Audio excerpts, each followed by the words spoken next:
जप्त केलेलं आहे त्यांचं, म्हणजे त्यावेळी जे रॉकेल यांनी साठा केला होता तो पोलीस विभागाने जप्त केलेला आहे.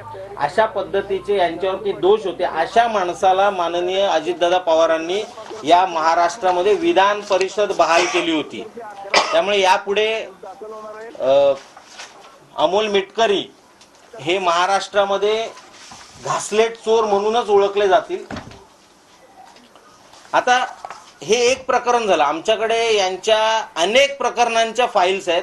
आज तुम्हाला सर्व प्रकरणं सांगणार नाहीये. ज्याबद्दल सतत विचारणं होते ते हयात हॉटेल प्रकरण हे तुमच्यासाठी आम्ही शेवटला ठेवलेलं आहे. त्यामुळे आज काय हे संपत नाही. आता दुसरं अत्यंत गंभीर प्रकरण जे आहे की ज्याच्याबद्दल हे बोलतात ना सुपारी बहादर, सुपारी सम्राट, हे स्वतः यांची लायकी काय हे आज आम्ही तुम्हाला दाखवतोय. अकोल्यामध्ये एक जिल्हा दुय्यम निबंधक आहेत ज्यांच्यावरती 2 वेळा अँटी करप्शनची धाड पडली. त्यांचं नाव आहे डॉक्टर प्रवीण लोखंडे. पहिली धाड पडली ते प्रोबेशनमध्ये असतानाच. म्हणजे खरं तर अशा व्यक्तीला नंतर नियुक्तीच द्यायला नको होती. 3 ते 3.5 वर्ष हा प्रवीण लोखंडे हा निलंबित होता. त्याच्यानंतर त्याला सेवेत घेतलं गेलं. हा पुन्हा ज्यावेळी सेवेमध्ये आला, अकोल्यामध्ये हा आला, याच्यावरती पुन्हा एकदा अँटी करप्शनची धाड पडली. हा 60 दिवस जेलमध्ये होता. अशा माणसाची नियुक्ती पुन्हा अकोल्यामध्ये व्हावी म्हणून या अमोल मिटकरीने दिलीप, त्यावेळेचे जे मंत्री होते दिलीप वळसे पाटील यांना पत्र दिलंय. आणि जे पत्र याने दिलंय त्या पत्रामध्ये प्रवीण लोखंडे बद्दल जी माहिती दिली ती अत्यंत खोटी माहिती दिलेली आहे.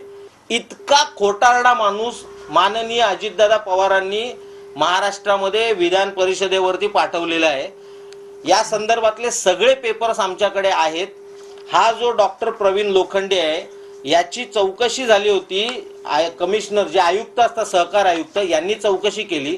यांनी पुन्हा मंत्र्यांना जो रिपोर्ट दिलाय त्याच्यामध्ये ह्या सगळ्या गोष्टी लपवलेल्या आहेत. त्याच्यामध्ये जे गेडर म्हणून गेडरांची नियुक्ती करणं वगैरे असलं लिहिलेलं, म्हणजे अमोल मिटकरांच्या पत्रात लिहिलंय की प्रवीण लोखंडेंनी गेडरची नियुक्ती केली. मुळात कोणत्याही उपनिबंधकाला गेडरच्या नियुक्तीचे अधिकारच नाहीयेत. जर ते अधिकारच नाहीयेत तर त्याने नियुक्ती केलीच कशी? हे एक उदाहरण झालं. अशा अनेक गोष्टी अमोल मिटकरींनी डॉक्टर प्रवीण लोखंडे बद्दल लिहिलेल्या आहेत ज्या अत्यंत खोट्या आहेत. अशा खोट्या गोष्टीवरती पुन्हा त्याची नियुक्ती केली. खरं तर अँटी करप्शनच्या नियमाप्रमाणे एखाद्या माणसावरती अँटी करप्शनचे जर गुन्हा नोंदवलेला असेल तर त्याची पुन्हा त्याच जागी किंवा जिथे लोकांशी त्याचा संपर्क येईल अशा जागी त्याची नियुक्ती करायची नसते.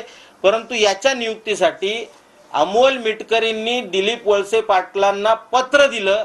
त्याच्यामध्ये खोटे मुद्दे टाकण्यात आले, प्रवीण लोखंडे बद्दल खोट्या गोष्टी सांगण्यात आल्या आणि पुन्हा त्याला त्याच जागी नियुक्त करण्यात आलं. आता त्याचा परिणाम असा झालेला आहे की ज्यांनी ही तक्रार केलेली आहे ते लोकायुक्तांकडे गेलेले आहेत. प्रवीण लोखंडे पुन्हा त्याच जागी आल्यामुळे आता त्याच्या विरोधातले जेवढे पुरावे आहेत ते एक एक पुरावे तो नष्ट करत चाललेला आहे. हे प्रकरण खरं तर त्यावेळच्या सरकारकडे आलं होतं, परंतु त्यावेळी आणि याच्या विरोधात चौकशी सुद्धा सुरू झाली होती. परंतु त्याच्यानंतर भाजप आणि राष्ट्रवादी यांची युती झाल्यामुळे पुन्हा हे सगळं प्रकरण थंड्या बस्त्यामध्ये गेलेलं आहे. त्यामुळे आमची माननीय फडणवीस साहेबांना विनंती आहे, सर्व बाजूला ठेवा, परंतु अशा फ्रॉड आमदाराला, खोट्या आमदाराला, या घासलेट चोराची पुन्हा एकदा चौकशी झाली पाहिजे. हे प्रकरण गंभीर आहे. या प्रकरणाची चौकशी झाली पाहिजे. अन्यथा संपूर्ण महाराष्ट्राला असं वाटेल की भाजप बरोबर युती राष्ट्रवादीची झाल्यामुळे अमोल मिटकरी विरोधातले जेवढी प्रकरणं आहेत तेवढी प्रकरणं दाबण्यात आलेली आहेत. जर ह्या प्रकरणांची चौकशी झाली नाही तर पुढच्या वेळी पुन्हा अजून 2 नवीन प्रकरणं आम्ही तुमच्या समोर मांडू आणि महाराष्ट्रासमोर असं चित्र जाईल की हे सरकार अमोल मिटकरी सारख्या फ्रॉड आमदाराला पाठीशी घालत आहे. कधी गुन्हा दाखल झाला अमोल मिटकरींवर? गुन्हा कधी दाखल झाला घासलेट आणि रॉकेल संदर्भात तुम्ही जे बोलताय? तो जो गुन्हा दाखल झालेला तो 2016चा आहे. म्हणजे विधान परिषदेचे आमदार व्हायच्या आधीचा गुन्हा आहे. त्यामुळे ज्यावेळी तुम्ही एखाद्याला विधान परिषदेचा आमदार बनवता त्यावेळी त्याची ढोबळ चौकशी तरी करता. इथे माननीय अजितदादांनी कोणती चौकशी न करता या घासलेट चोराला विधान परिषदेसारख्या वरिष्ठ सभागृहाचा